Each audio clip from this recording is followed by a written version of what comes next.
కార్తీక పౌర్ణమి రోజు దీపాలు పెడదామని గుడికి వెళ్ళాను.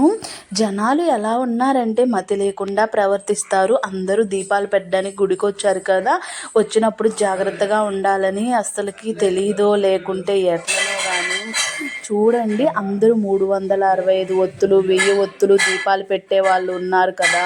అలాంటప్పుడు వెనక ముందు చూసుకొని జాగ్రత్తగా ఉండాలి. వేరే వాళ్ళు ఒకరైతే శారీకి అయితే అంటించుకున్నారనమాట. వెనక వాళ్ళు దీపం పెట్టేసి వాళ్ళు లేచి వెళ్ళిపోయారు.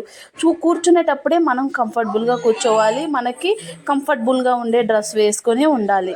అలా మనం మన ఆలోచనతో మనం వెళ్ళాలి. నెగిటివ్గా ఆలోచించకూడదు గుడికి వెళ్ళినప్పుడు. కానీ మన ఆలోచన అంటూ మనకైతే ఉండాలి కదా గుడికి వెళ్ళేటప్పుడు దీపాలు పెట్టడానికి. అది కానీ అలా లేకుండా అలా వచ్చేసి వేరే వాళ్ళని బ్లేమ్ చేస్తే ఏమొస్తుంది చెప్పండి. పెట్టిన వాళ్ళని మనం కూర్చునేటప్పుడు జాగ్రత్తగా ఉండాలి.